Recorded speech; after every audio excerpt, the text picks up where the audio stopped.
Elevate 911, what's the address of the emergency? Oh no, me and my grandmother sure didn't answer and my uncle is here. They haven't answered the phone in 2 days. And both cars are gone. I'm the grandson. They're either dead in there or laying down. Somebody's in there and a cell phone in there. Paul Starnes Jr.'s call led deputies to a welfare check. But what they discovered at the scene was beyond anything they could have imagined. Sheriff's office! Oh my God. We have a body. Do we? Yes, we did. Okay. Nancy Starnes, 80, had been shot in the head, while Kenneth Starnes, 59, lay in a pool of blood. The crime scene was nothing short of horrifying. An elderly woman executed without mercy, and her son left to die in a vicious struggle. What happened, man? Don't know yet. Looks like at least one of them's been shot. Oh my God, man. Wow. Paul Jr. seemed devastated. However, he made a statement that raised serious suspicion. Everything in the will is up to me, and I cannot have nothing to do with it, brother. His strange How did you words say quickly made him a suspect. He's mentioning certain things that typically you don't say to police in a homicide investigation. At 11:15 a.m. on Saturday, September 23, 2017, deputies from the sheriff's office were called to the 4000 block of Ennisdale Drive, Isle of Wight County, Virginia, for a reported residential burglary. As soon as they arrived, they met the victim's grandson, Paul Starnes Jr., who guided them on how to enter her house. The body cam footage captured the unsettling silence as they approached the house. The door, ajar and splintered, showed signs of forced entry. With guns drawn and nerves on edge, the police entered the house. Moving cautiously, they checked each room, their eyes scanning every shadow, every corner, ensuring no intruder was lurking within. Inside, it was pure chaos. Furniture lay overturned, drawers yanked open, and belongings were strewn across the floor. A strange, strong odor signaled that something terrible had happened here. It began as a routine welfare check, but what officers discovered would haunt them, a seemingly simple break-in that quickly turned into something far darker. Oh my God. We have a body. Do we? Yes, we did. Okay. They found 80-year-old Nancy lying at the foot of the bed, her body unnervingly frozen in a position that suggested she had been standing or sitting just moments before. But the most disturbing detail was the gunshot wound that had taken her life.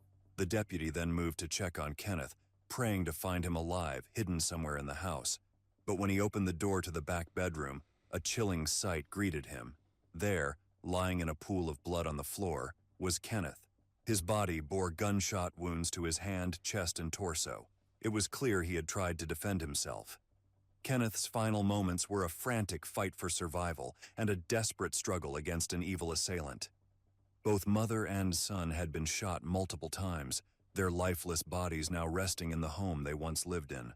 As police moved out of the house, they spoke with Paul Starnes Jr., the grandson who had called the authorities. He told them he hadn't heard from his grandmother Nancy or his uncle Kenneth in days. Here, man. Oh, man. What happened, man? Don't know yet. Looks like at least one of them's been shot. Oh my God, man. Wow. Yeah, look, y'all in there. How far in there did you go? Hold on. He was on the inside the kitchen. I think he was inside the kitchen. So I got here and both cars were gone. I said, man, something is wrong because she is in a wheelchair. Yeah. She cannot drive both cars. We would have to come here to drive a car. So when I came here, I started knocking on doors. I said, man, something's not right. I got that gut feeling in my gut. Something's not right. His voice cracked as he described what he saw upon arriving earlier. He also spoke about the two family vehicles missing, a gray 2010 Ford F-150 and a beige 2001 Chrysler Town and Country minivan. However, what he told the police next raised eyebrows and would make them question his role in the unfolding mystery. Nobody in our family would do nothing like this. Everything in the will is up to me, and I cannot have nothing to do with it, brother. While he appeared genuinely worried and disturbed upon hearing about his uncle and grandmother, there was something off about his demeanor. It seemed as though he was hiding something beneath the mask of pain and shock. But as shocking as this discovery was, it was only the beginning of a case that would grow more twisted with every revelation. For starters, the home itself told a story of chaos. Furniture was upturned and belongings were scattered as if the intruders had been searching for something specific. The gun cabinet, which was once filled with firearms, was also empty, its contents stolen. Amid the disorder, investigators found their first solid clues. .40 caliber shell casings littered both rooms and 2 bullet holes in the wall. But the murder weapon was conspicuously absent, taken by whoever had committed this heinous act. Then came the realization. This wasn't the work of a single person. 2 vehicles were missing from the property, pointing to the likelihood of 2 perpetrators. The evidence suggested a coordinated, deliberate invasion that ended in a double murder. The police took note of Paul Jr.'s odd behavior and emotional statements outside the house. His words left a chilling imprint on the officers' minds, whether it was grief or something darker was at play. To confirm their doubts, they spoke to a family member, his cousin Nancy Gorkeep. They interviewed her, hoping she could provide some answers to the unsettling questions they had about him.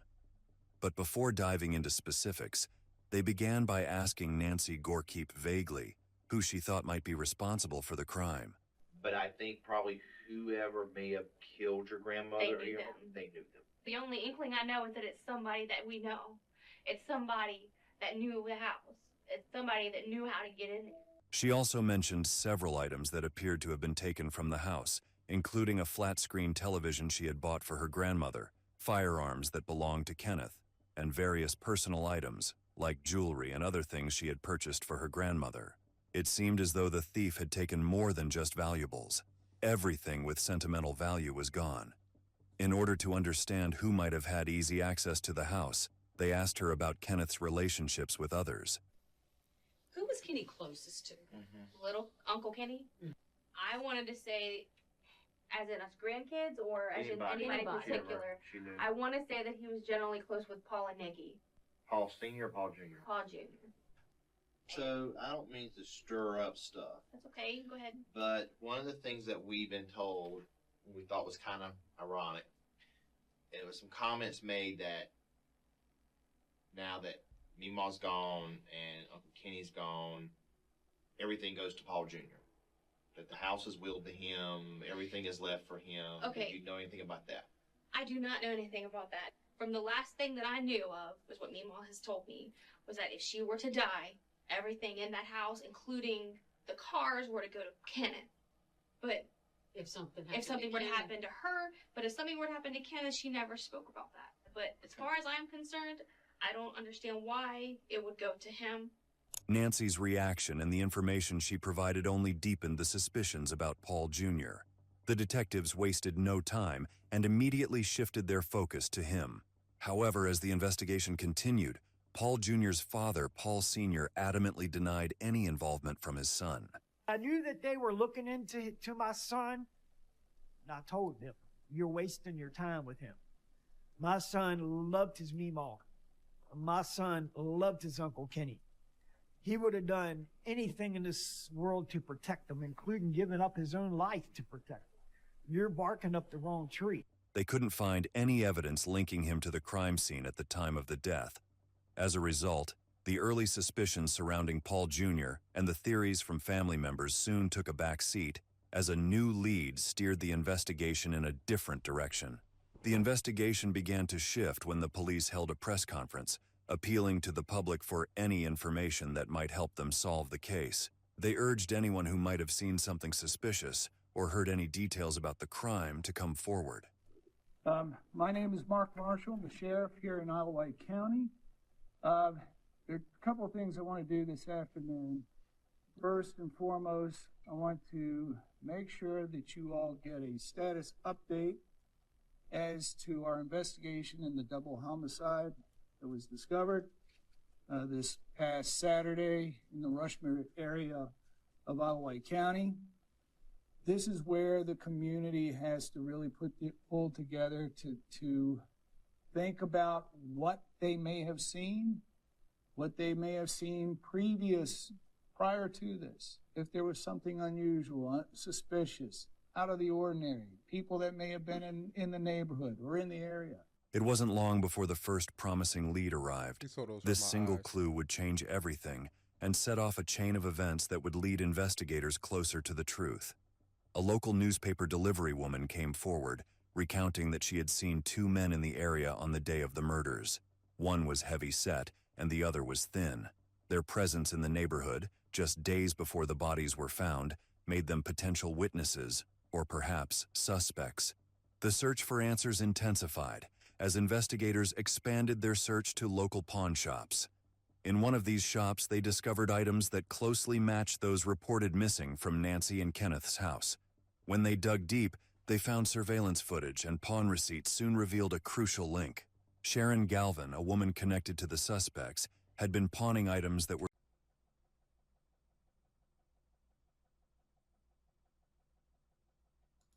quickly escalated into a search for the truth, and the truth was not that easy to find.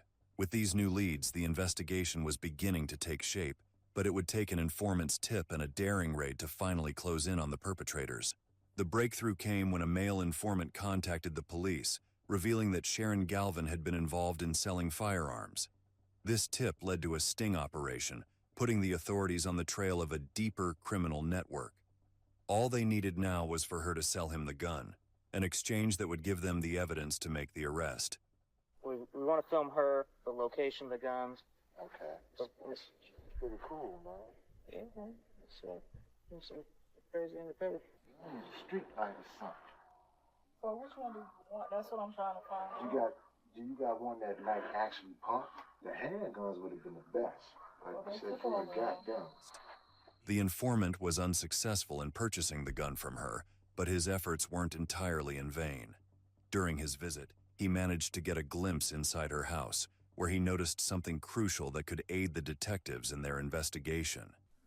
When you go in that house, that back shed, that back room, if you lift it up, it's a big compartment. They got a bunch of guns. They all wrapped up in plastic bags. After knowing about the guns, police got a search warrant, and with that in hand, they raided Sharon's home. What they discovered inside was shocking. You read that, let's be honest with me. Is there anything else in this house that I need to know about? She said there's a TV in the house that's not theirs.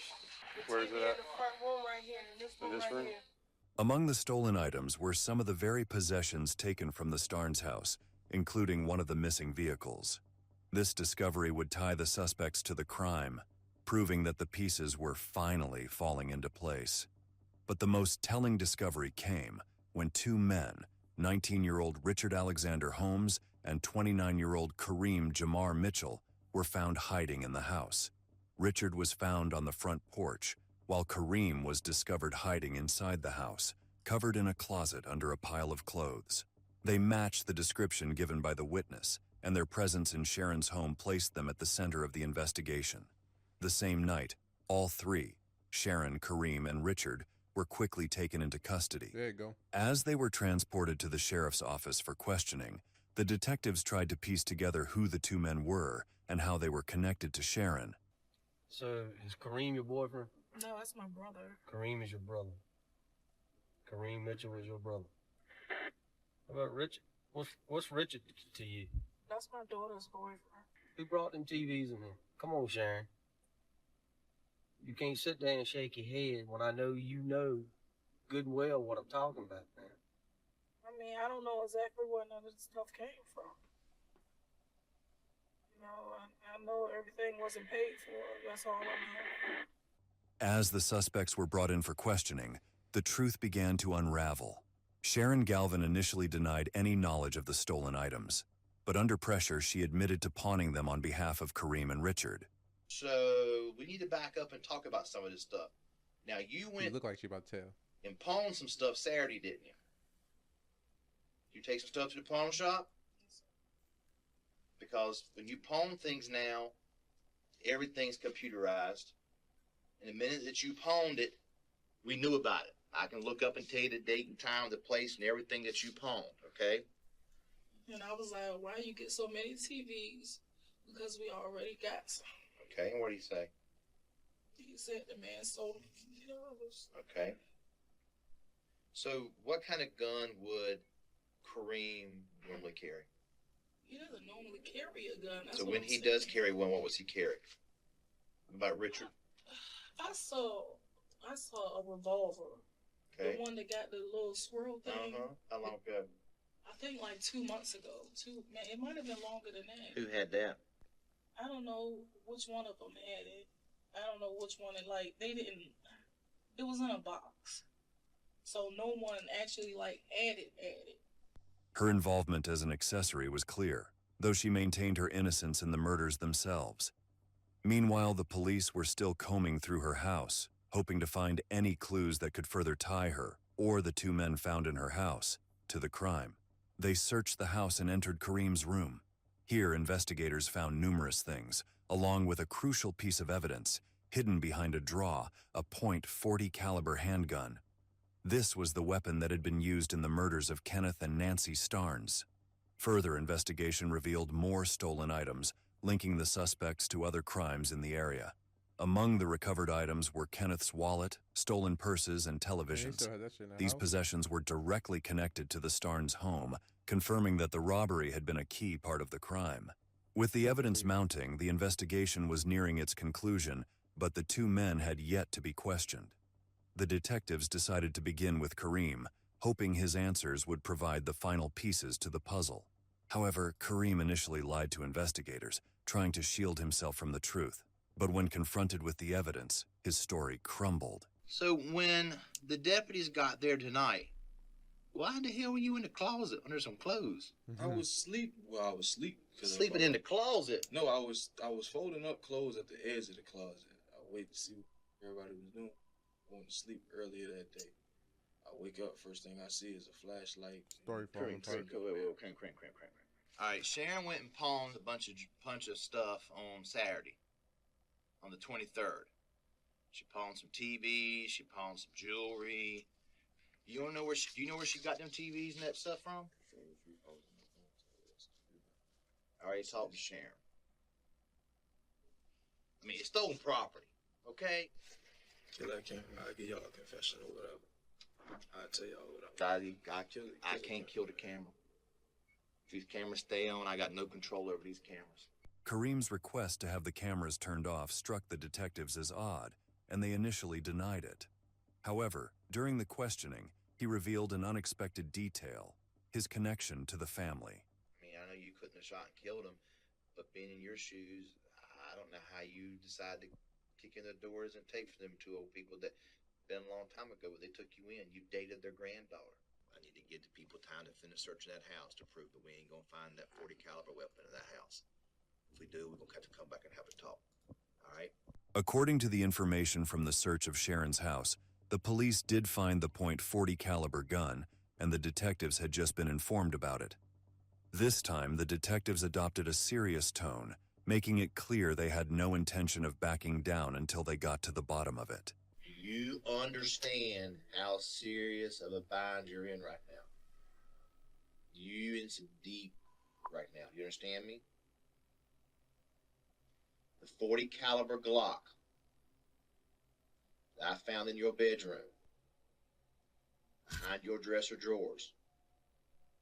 I told you I had people tearing that house to pieces, wall to wall. That's going to be the gun that killed the Starnes, ain't it? That firearm right now, Kareem, is on the way to Norfolk. I'll get the damn gun there.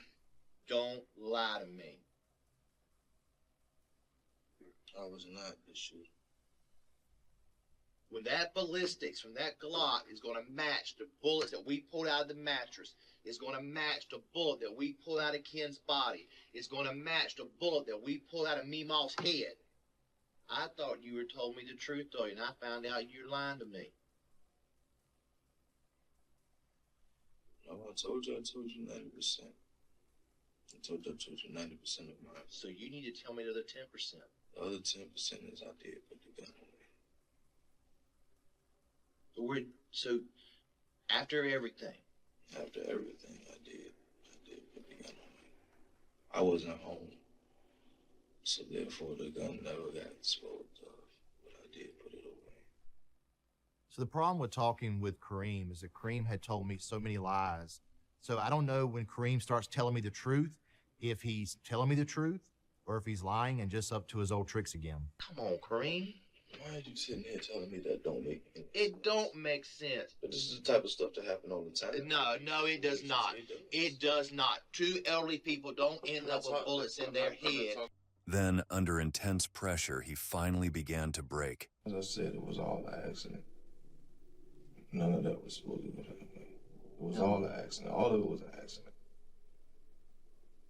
I told you I'd tell you. Right? I just want to tell you that. That camera there bothers you that much? Is that important? Yes, it is. You can video it. I mean, you can voice record it on your phone. I tell you everything word for word. I just don't want to see it on this camera. You know I won't get in trouble. You know I'm putting my job on the line for doing that. I do it. I just don't want to do it on this camera. Kareem seemed visibly unsettled by the camera in front of him. Not wanting to lose the opportunity to uncover the truth, the detective made a quick decision to cover the camera, hoping this would encourage Kareem to finally speak the whole truth. September 28, 2017, Lieutenant Potter in the interview room with Kareem Mitchell. Kareem's asked me to turn off or cover the video camera, but he's given me permission to audio record this interview. All right, boss. Yeah, that's my permission to audio record. Okay. As I said, it was never ever. It's supposed to be just a quick kick and grab and go. And what happened was, hit the door, grabbed one TV. You kicked the door? I kicked the door. Okay. Confronted by a male. And you knew who that male was, right? Yes, I knew. Where did Ken confront you at? In his doorway. Okay. Coming down the hallway in his doorway. Okay. Out of nowhere, I seen him reach for something. When I seen him reach, out of fear, I fired. Okay. I remember walking up where her doorway was, and she was quiet. I remember hearing her, I just couldn't see her. She said something, and that spooked me too. And I shot because I was afraid, so I shot. Yeah, you did. There ain't no other way to put it, and I can't sugarcoat that. You up. Even though Kareem confessed to the crime, detectives wanted to know more from Richard Holmes. However, he remained tight-lipped. The detective aimed to pit the two suspects against each other, hoping that Richard would either confess or at least deny any involvement. I just finished having an hour-long conversation with Kareem. So let me tell you how things go down. You and Kareem walking down Brasby Lane at 4:30 in the morning because I got you on video. All right? And it's you. And he admitted it's you and him. Y'all walking 4:30 down Brasby Lane, going towards Enosdale. It's you. No questions asked. It's y'all two. He was the first one through the door. You went in behind him. He grabs the TV out of the living room. You go grab another TV. He says when he's grabbing the TV, he's taking the big TV, goes in, the big TV's to the right. He's taking that TV. You go down the hallway. Next thing he hears, gunshots. He don't know what in the hell happened. Richard done shoot somebody. He didn't get his ass shot. He said he goes back in there. You coming down the hallway with the TV in your hand. You go put the TV outside, and then y'all go back inside and take the rest. Wait, did he shoot the old lady? You sit, Richard. You sitting there. Throw a bunch of I'm not. No, I'm not. Like you are. Like I feel like this whole conversation is larceny. Larceny. Yeah. Larceny. Do you know the word larceny means? I was just about to say that. No, that's not what larceny. Don't mean no. Larceny means stealing. That boy's stupid. Don't want to say anything. Okay. However, Richard provided little to no useful information, refusing to offer any details that could help explain the brutal killings. With the confessions coming in, the evidence continued to stack up, leading to a clearer understanding of the events. It was clear that the motive behind the murders was rooted in a mixture of greed and fear. Kareem Mitchell knew the Starnes family well. His familiarity with the family's home, its layout, its contents, all of it gave him the upper hand during the robbery. What began as a burglary spiraled into violence when Kenneth confronted them. Kareem, in a panic, shot him and then fired again, to ensure he couldn't fight back. Tragically, the chaos woke Nancy, a frail, elderly woman confined to a wheelchair. With no mercy, Kareem shot her too, silencing her for no reason other than to cover his tracks. As the motive and the truth behind the tragedy became clearer, justice would soon be served. Both mother and son had been shot multiple times, their lifeless bodies now resting in the home they once lived in. When officers approached Kareem, his eyes avoided the cameras, and he had his guilt written all over his face. I see a tear in your eye. Few tears in my eyes, Andy. I'll regret this for the rest of my life. Is there anything you want to say to the family? I'm terribly sorry. On the other hand, Richard carried himself with an attitude, making a snide remark as if the situation didn't bother him. Can you tell us what the motive was? Can if you did smell this? my breath? It stinks right now. Back up. Kareem, having been arrested and facing serious charges, ultimately decided to plead guilty to 2 counts of first-degree murder. The prosecution had I wouldn't expect nothing from that nigga. Didn't even know what larceny meant. So initially planned to nigga pursue just the that. death penalty, but following discussions with the Starnes family, a plea deal was struck.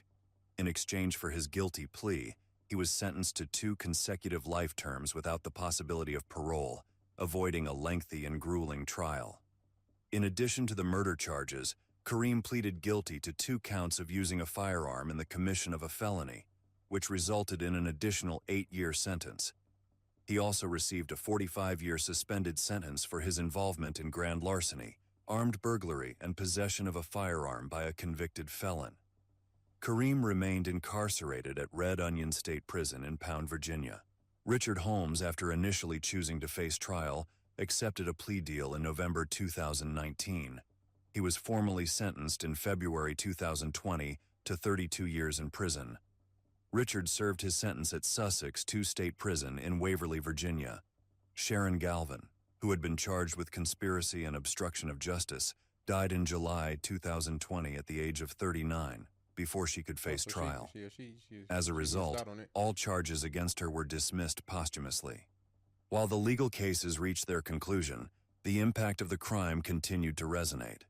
At the core of this tragedy was greed, but behind the tragic headlines were 2 innocent lives. Nancy had lived a life of service at the church and in her community. Heart of gold. She was spunky and a little spitfire. She got to be 80, and she was having trouble with the osteoporosis and the hip replacements, but you're not going to tell Mom she can't do something. Kenneth, her eldest son, remained by her side ever since his father passed away in 1998. My brother, he stayed with my mom and lived with my mom to help take care of my mom. And it just floored me that somebody would go in there like that and murder both of them. What do you tell a 5-year-old when they ask, where Mom Nemo at? Where's my Uncle Kenny at? What do you tell them? What do you tell them? No amount of justice can undo the harm done, but their story will linger as a warning to others. This case serves as a chilling reminder of how greed can drive people to commit unimaginable acts. Our condolences go out to the Starnes family, who lost so much that day.